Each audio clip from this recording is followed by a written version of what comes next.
네, 여러분들 안녕하십니까? 평경장입니다.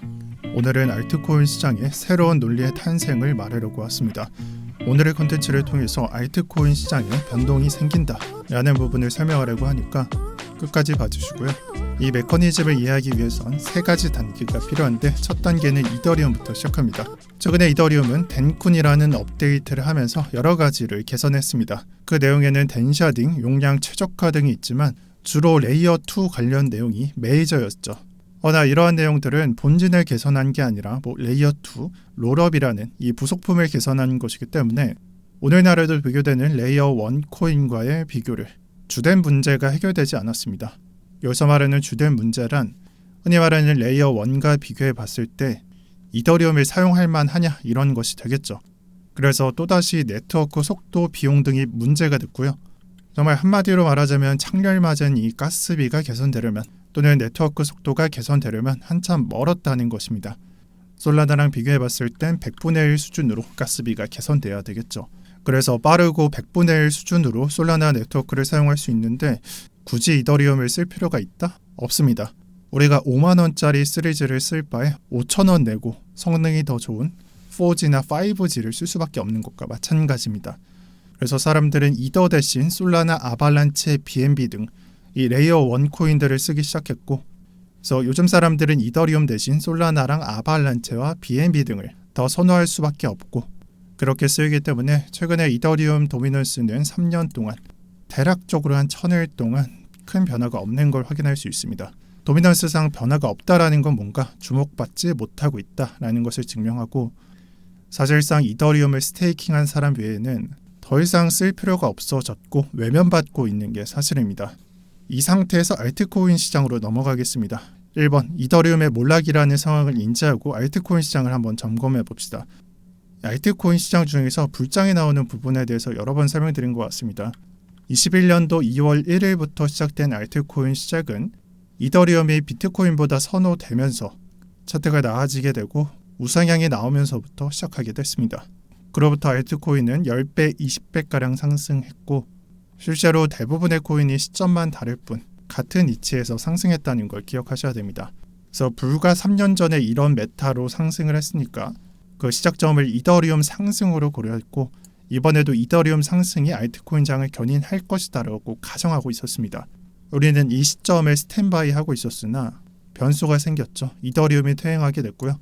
좀 안 좋은 말을 하자면 썩어버리게 된 겁니다. 자, 그렇다면 이더리움이 퇴행하게 됐고요. 우리가 알고 있는 알트코인 불장에서는 비트코인, 이더리움, 스테이블 코인 이로부터 여러 투자자들이 이득을 보고 알트코인 시장으로 전환하게 되어 있습니다. 그런데 우리는 그 시점을 이더리움 강세장으로 체크하고 있었고, 이게 모순이 있다는 게 증명된 겁니다. 즉, 알트코인 상승장이 근거가 없어진다는 것에 해당하고 매수를 할 수 없다는 상황까지 나아가게 됩니다. 이런 시점에서 저는 심도 깊은 고찰에 빠지게 되었습니다. 자, 우리가 아는 그림에서 전체적인 그림은 바뀌지 않았습니다. 비트코인, 이더리움 충분히 수익을 봤고요. 이제는 어디론가 자금이 향하면서 표출이 됐어야 될 시기입니다. 왜냐하면 많은 투자자들이 들어오기 시작했고, 비트코인과 이더리움을 통한 많은 수익이 지금 현재도 발생하고 있으며 새로운 자금의 유입이 계속되고 있다는 걸 ETF에서 증명받고 있습니다. 즉, 충분한 수급이 제공되고 있다라는 거죠. 한번 생각을 해봅시다. 수도 간에 물이 통하고 있습니다. 네, 방금까지 말한 내용을 통해서 이 물이 2배, 3배, 10배가량 많아지게 됐어요. 근데 기존의 구조가 같다면 그 어딘가는 터져서 좀 물이 새고 있다는 게 보여야 합니다. 이걸 예전 같은 상황에서는 이더리움으로 점검하고 있었지만 오늘날에서는 아니라는 게 증명됐고, 즉 어디론가 물이 새고 있을 텐데 어쩌면 발견하지 못한 게 아닐까라는 생각을 하게 됐고요. 그 시점으로부터 여러 가지 조사를 했습니다. 여기서부터는 그 결과가 나오게 됩니다. 세 번째, 새로운 논리의 탄생입니다. 우리가 말하는 새로운 논리의 탄생은 어쩌면 그냥 하락으로 전환되는 그 시작점이 될 수도 있지만, 저는 오늘 내용을 통해서 계속해서 나오는 새로운 논리의 탄생이 반복된다는 걸 말씀드리고 싶습니다. 즉, 새고 있는 물은 어디로 향하고 있는가입니다. 현재 장에 눈치를 채신 분들이 있을지 모르겠지만 이더리움으로 향해야 했던 자금은 현재 레이어 1 코인들로 향하고 있습니다. 솔라나 도미넌스 주봉 차트를 보면 최근 반년이란 기간 동안 2.8%가 증가했고, 아발란체도 0.8% 또는 0.6%가 증가했습니다. BNB도 같은 차트에서 1.2% 증가한 걸 확인할 수 있습니다. 이러한 퍼센테이지를 다 합하면 5%가량 되고요. 최근 반년이라는 기간 동안 레이어 1 코인의 가격만 7배, 10배가량 상승한 게 아니라 BNB 차트, 아발란체, 솔라나 등의 도미넌스도 급격하게 늘어난 걸 볼 수 있습니다. 여기 어떤 사람들은 질문을 던질 수 있습니다. 5% 늘어난 걸로 좀 설레발치는 거 아니냐, 이런 생각을 할 수 있는데요. 제가 말하는 21년도 불장을 한번 생각해 봅시다. 이더리움 도미넌스가 약 11%에서 17%가 됐습니다. 이더리움은 수치적으로 6%가 상승한 다음에 2월 3일자로부터 그 도미넌스를 전부 내뱉으며 알트코인 시장이 시작된다라는 걸 보여주고 있습니다. 즉, 알트코인 폭등 시작점 전에 비트코인 도미넌스가 어디론가 향했고, 그때 이더리움 도미넌스를 확인해보면 6% 증가했다는 걸 확인할 수 있습니다. 그리고 도미넌스가 내려가면서 알트코인 펌핑 5배, 20배짜리 상승이 시작됐죠. 저는 3년 전에 벌어졌던 일이, 이더리움에 벌어졌던 일이 이더리움 킬러라고 불리는 레이어 1 코인에서 벌어지고 있다는 걸 말하고 있습니다. 즉, 이더리움의 뻘짓으로 인해서 이러한 도미넌스가 23년도 들어서 위에 보이는 레이어 1 코인들로 향하고 있는데, 앞으로 이들의 가격 상승뿐만 아니라 방금까지 위에서 봤었던 도미넌스 상승은요, 앞으로 알트코인장을 암시하고 또는 예열한다고 봐야 된다라고 주장하고 싶습니다. 21년도 비트코인이 상승하고요. 그 다음에 이더리움이 강세를 펼쳤고, 그로부터 알트코인장이 시작됐습니다. 지금 같은 3년 뒤 비트코인 상승 똑같고 알트장은 나올 텐데 그 중간에 레이어 1 강세가 포함되어 있는 겁니다. 즉, 여기에 적혀있는 코인만 바뀌었을 뿐, 대상만 바뀌었을 뿐, 지금은 수급이 어디론가 향했다는 게 증명됐고, 현재는 알 수 없지만 미래에 나올 알트코인 시장이 뻔한 답지로서 제시되고 있다는 걸 잊지 마셔야 됩니다. 자, 여기까지 정리하고요. 결론 말씀드리겠습니다. 결국 말하고자 하는 건 비트, 이더, 레이어 1, 또 여러 가지 메이저 등을 제외한 알트코인 시장, 예를 들어 스몰캡, 미들캡, 라지캡까지 있겠죠. 라지 중에 일부는 제외하고요. 이러한 알트코인 시장이 점점 오고 있다는 걸 말하고 있습니다. 여러분들은 이런 시장 흐름이 눈에 보이지 않겠지만 제가 보여드린 솔라나 도미넌스, 아발란체 도미넌스, BNB까지 포함해서 마치 물이 다른 곳으로 향하고 있다, 이더 대신 다른 곳으로 향하고 있다는 걸 증명했고, 어차피 그 시장의 마지막은 알트코인 시장이 될 수밖에 없다라고 말하고 싶습니다. 그리고 알트코인 중에서 제 선택지는 제가 말씀드린 것처럼 스몰캡이었습니다. 여기서 이런 코인들이 현재과 별 차이가 없기 때문에 많은 분들이 아쉬운 상황이겠지만 저는 아직까지 여전히 들고 있습니다. 여기에 그렇다 할 이유는 없고요. 그리고 말도 안 되는 포장이나 이상한 변명은 안 하겠습니다. 그럼에도 불구하고 저는 스몰캡 유망하다고 생각합니다. 또한 유튜브 영상에서 말씀드린 적이 없지만 저는 이번 장에서 스몰캡으로 많은 이득을 보고 있습니다. 제가 멤버십에서 어떤 코인들을 매도했는지 말씀드릴게요. 시점을 보면 2주 전 영상에 민코인을 들어간 게 확인이 됩니다. 해당 시점의 가격 0.2원이었고 지금 현재 가격 0.8원 이상 0.9원 정도 달리고 있습니다. 4배가 돼서 매도 중에 있고요. 새로 들어오신 분들은 솔라나랑 아발란체를 매입하지 못했기 때문에 따로 세일코인을 매집했었고 1250원 아래에서 매수했었습니다. 최근에 1600원 이상을 달려갔는데 1600원부터 분할 매도 중에 있고요. 비슷한 시기에 매입했던 트레이더 조입니다. 770원에 매입했고요. 지금 현재 빗썸이나 바이낸스 가격 확인해보면 1500원과 1600원까지 상승한 걸 볼 수 있습니다. 마찬가지로 2배가 돼서 분할 매도를 시작했습니다. 또 여기에는 가져오진 않았지만 실제로 스몰캡을 매매하는 건 여러분들한테 말씀드리는 것보다 한 2배, 3배가량 더 활발하게 하고 있습니다.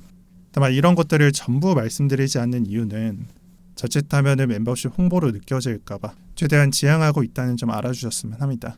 그래서 전반적으로는 업비트 스몰캡에서 이득을 크게 보지는 못했고요. 덱스에서 매입한 스몰캡들은 이득을 보고 있습니다. 물론 스몰캡을 제외한다면 업비트에서는 솔라나, 아발란체 등이 2배가량 상승해서 이득을 보고 있긴 하나 이거는 어디까지나 과거의 계획, 한 달 전 그런 계획들이 수익을 본 것일 뿐 저는 현재 전략, 1, 2주가량 펼쳐놨던 전략에 대한 수익을 갈망하고 있다는 점 말씀드리고요. 제가 스몰캡에 들어갈 때는 이런 말을 해드렸던 것 같아요. 분명 하락이라는 게 존재하고 하락이 온다면 물릴 것이다.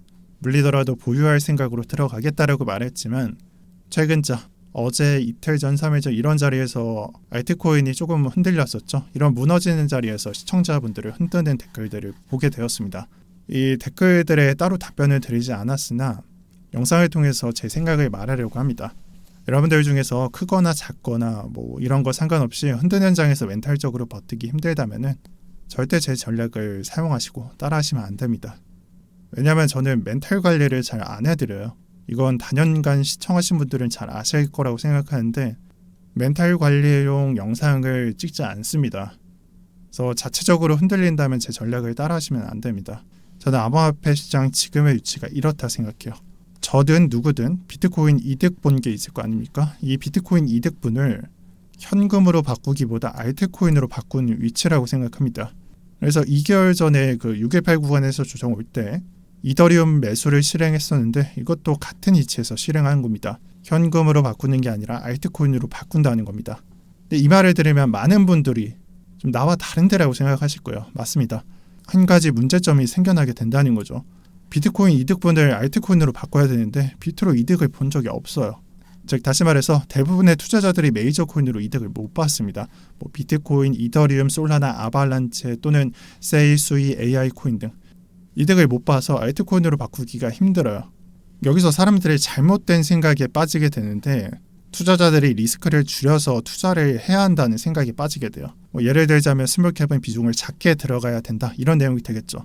이런 오답을 고르게 되는데 이런 내용들은 저는 제 투자 스타일과 다르며 매매 방법이 다르다고 생각하지 않고요. 틀렸다고 생각합니다.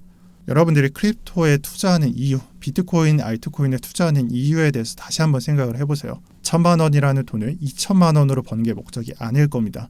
아마 많은 사람들 머릿속에는 100만 원을 넣으면 1,000만 원이 될 걸 꿈꾸고 있고 1,000만 원이라는 돈으로 1억을 벌 생각을 하고 있어요. 다만 표현을 안 할 뿐이죠. 너무나 명확한 사실입니다. 이런 생각이 내재되어 있기 때문에 절대 사람들이 놓치지 못할 투자 마인드이기 때문에 고수들은 항상 말합니다. 시드가 500만 원 미만이라면 한두 가지에 몰빵하라고 말하고 이보다 더 낮은 시드라면 레버리지를 적극적으로 사용할 걸 권고하고요. 때로는 시총 100억 미만 코인에 투자해야 한다고 말하기도 합니다. 또는 자기가 투자했다고 말하죠. 일반적인 투자자랑 고수들이랑 차이점이 뭐냐? 이걸 인정하냐 안 하냐의 차이예요. 즉 리스크를 가져야 수익을 얻을 수 있다는 것이 정답지 명답인데 이 생각을 안 할수록 이런 생각에 빠지게 되고요. 인정을 하는 순간 맞는 매매 방법을 찾게 됩니다. 그래서 영상을 보시는 분들은 한번 생각을 해보세요. 나의 맞는 매매 방법을 추구해야 하고요. 저는 절대 이런 목적을 갖고 투자하지 않습니다. 이런 목적을 가졌으면 반년 전에 그냥 익절하고 다른 거 했겠죠. 네, 그런 게 아니기 때문에 추가 수익을 계속 갈망하는 거고요. 어디까지나 목표는 이 1,000만 원으로 1억을 가는 방법 이런 부분에 향해 있다는 걸 잊지 마셨으면 좋겠습니다. 사실 이 마지막 세 줄 있죠. 굉장히 위험한 말이잖아요. 그래서 웬만하면은 영상에서 말하지 않았어요. 속으로는 무조건 맞는 말이라고 생각하고 알고 있으면서도. 근데 오늘 영상에서 왜 말하고 있을까요? 최근 일주일 또는 한 3일 동안 이게 맞냐 저게 맞냐 너무나 많은 분들이 흔들리는 걸 봤기 때문입니다. 제가 단언코 말씀드리는데 족밥처럼 매매하면 큰 수익 보기 힘듭니다. 그리고 마지막으로 찐따마냥 이리저리 휘둘리지 마세요. 저는 그렇게 교육한 적이 없습니다. 네, 오늘 영상 여기까지 하겠습니다. 그리고 이 경제 언어방 하도 말이 많아서 2만 명까지만 열어두겠습니다. 내일쯤이면 닫힐 것 같은데 고정 댓글 참고해 주시면 감사하겠습니다. 네, 시청 감사드립니다. 오늘도 평경장이었고요. 다들 좋은 하루 보내시기 바랍니다.